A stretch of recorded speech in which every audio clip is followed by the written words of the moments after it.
Hello everyone, we are as a USustainIT team, and first of all we wanted to thank you for the great opportunity that you gave us to be here today and the chance to participate in this MIT Energy Hackathon.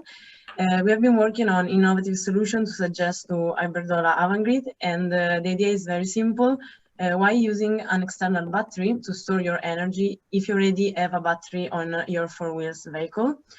From this simple idea, we are going to show you the vehicle-to-home solution. So our solution will be represented by a combined system of a PV plant on the roof and a bidirectional charging system for the car. And since the New York State, there are about 76,000 households with at least 50 square meters of available roof for PV plant installation. And furthermore, the 45% of the households own a car. So our target are families with a fully detached home and a lot of energy expenditure. And we believe this solution can make the house almost self-sufficient. The bidirectional charging is an intelligent charging and discharging system that turns the electrical vehicles into a domestic power storage device. The battery of the car can be seen as an energy storage device and an energy power supply, a standalone power supply integrated with a cost-optimized charging and a PV plant. During the day, when the energy from the sun can be exploited at its maximum, the photovoltaic system provides the building with power and charges the car battery until full charge.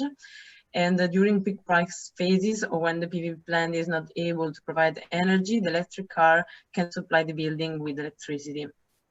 On the other side, during night, we are in the off-peak phase. So now would be the best moment to charge our electric car up to the state of charge target through the domestic power supply. In this way, we are able to achieve a cost-optimized charging. A vehicle battery indeed can store about as much energy as an average household needs in a week. In this way, we implement a decentralized storage capacity and a self-sufficient house from the energy point of view. This system becomes important also in case of failure of the grid, since the car can provide anyway energy to the house. When the PV plant, the battery, whether the EV or not, injects power to the grid, the smart meter will aggregate all data flows and will transmit them through a wireless connection to the smart home device, which will stock the transactions between our system and the grid. Every flow will be available on personal devices, and possible improvements can be added by blockchain register and machine learning algorithm in order to optimize the smart home consumptions and time sales of electricity when the price gets higher.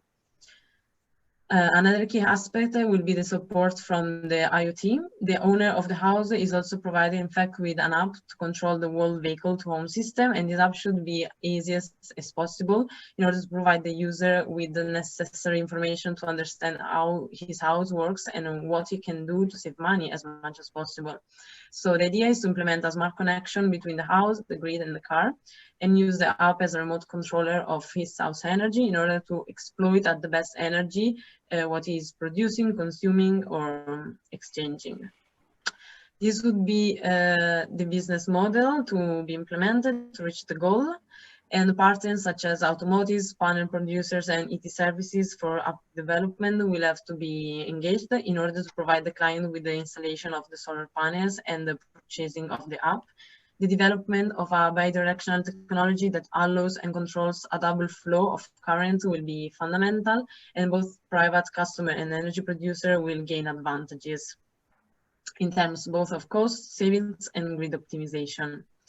When installing a PV plant, we are making a green choice, but of course the first question that we ask ourselves could be, when will I have my money back? So normally to recover our fixed cost, it can take 12 to 15 years or even more.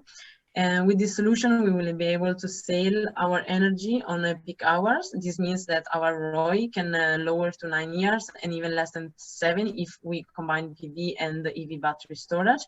And from the savings, the company which offers the smart device can earn a percentual portion. Considering that more than 1.2 million of electric vehicles are going to be sold in the next 5 years, we are taking about tens of millions of revenues per year, and just considering the geographical data provided by Avangrid.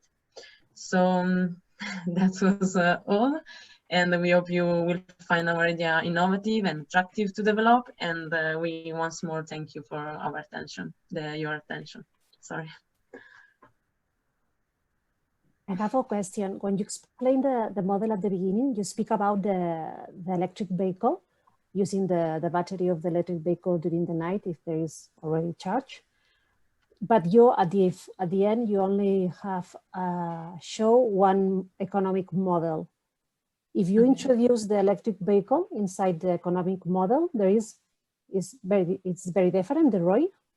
But we, well, Ceci, I don't know if you want to answer.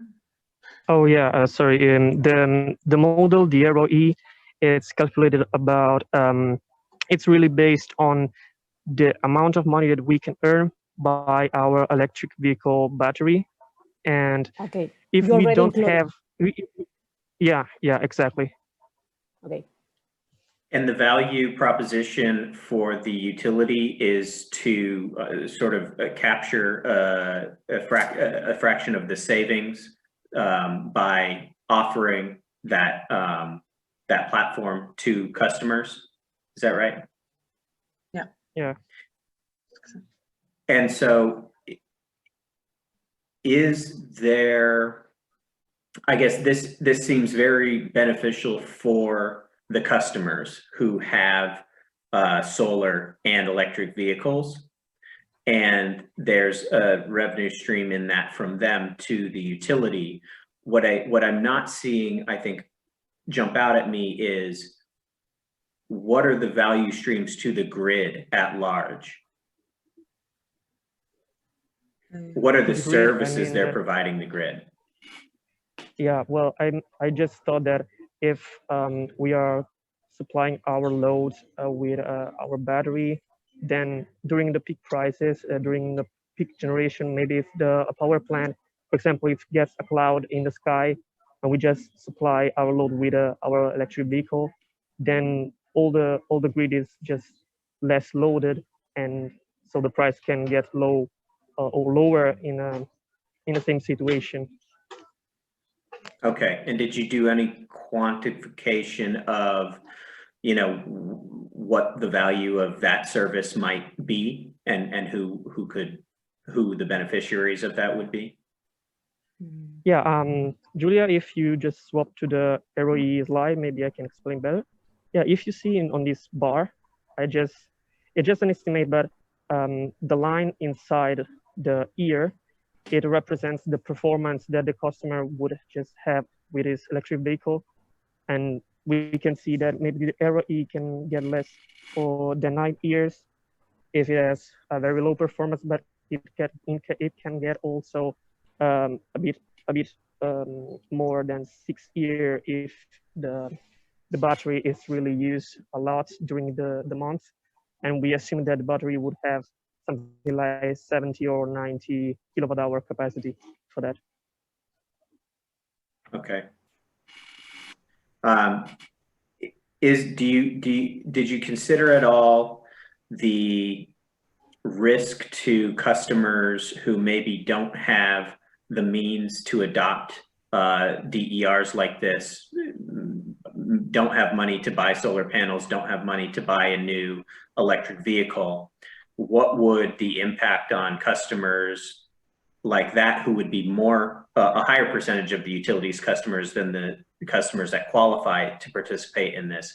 What would the impact of these customers essentially taking themselves off the grid like this be downstream? I think that maybe if we just lower the load of a certain amount of customers, which is a small amount of them, but the price can get very low, because we know that the price is basically it basically relies on the amount of energy that, and of capacity which is available. But with intermittent capacity, I think that this service also, if is a small amount of people which have PV on their rooftops and electric vehicles, can be convenient also for the others, because also their bill, final electricity bill, it can get very a bit lower for the service that some customers are providing on the grid. Because these customers are essentially providing peaking capacity. Is that Exactly. the idea? Yeah. Exactly. Okay. Yeah. Anything else from you, Hara? Nope. I don't have any other questions either. Thank you. Perfect. Thank you. Thank you all. Thank you. Bye. Thank you. Bye.